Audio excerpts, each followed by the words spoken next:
আমাদের বাড়ির রাতের ডিনার কি আছে সেটা হচ্ছে মিক্স চাউ, যেটা খুব একটা লোভনীয় খাবার। তার জন্য সবকিছু আমি রেডি করে নিয়েছি, মানে দুপুরবেলায় কেটে রেখেছিলাম। কি কি আছে তোমাদেরকে দেখাইনি।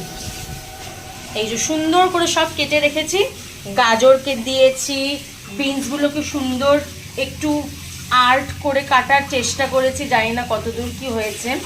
তারপরে এখানে পেঁয়াজ কুচি, রসুন, লঙ্কা কুচি, বাঁধাকপি, মা এটা যেন কি, পেঁয়াজ পাতা, ডিম, চিকেনগুলোকে এখন ভাজবো। অলরেডি চাউটা এখানে সেদ্ধ হয়ে গেছে।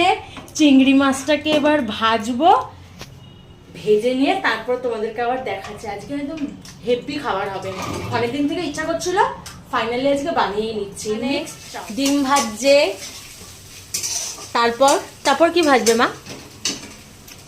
হ্যাঁ, চিংড়ি মাছটা ভাজবে। তারপরে চিংড়ি মাছ। মা ঠান্ডা হলে একটুখানি খাবো, এরকম করতে করতে হাফ ডিম শেষ হয়ে যাবে।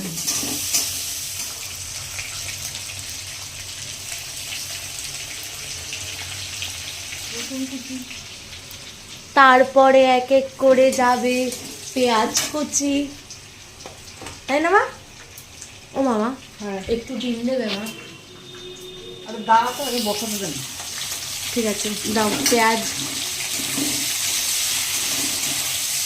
গাজর কুচি যাচ্ছে, এবার যাচ্ছে বিনস কুচি, একে একে সব সবজি চলে যাচ্ছে।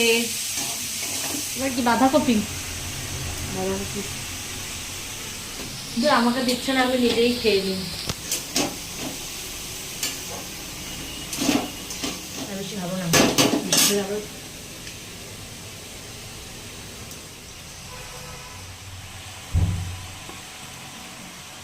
আমি বরঞ্চ সসগুলো বের করি এবার। অরিগেনো দিয়ে দিই, সবটা দিয়ে দাও, যেটুকু আছে সবটাই। এখানে এখন চলছে মিক্সিং।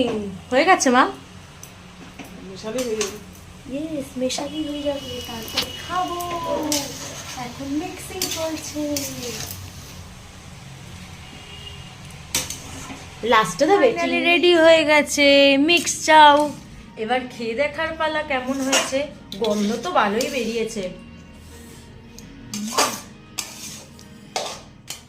মা, ভালোই হয়েছে খেতে। মাকে জিজ্ঞেস করতে, মাকে কেমন লেগেছে। পুরো দোকানের মতনই হয়েছে, দোকানের থেকেও বেশি ভালো হয়েছে। আমার খাবার এত তাড়া ছিল, সস নিতেই ভুলে গেছি। মা দাও একটু, তাহলে নিজের রান্না খেয়ে কেমন লাগছে।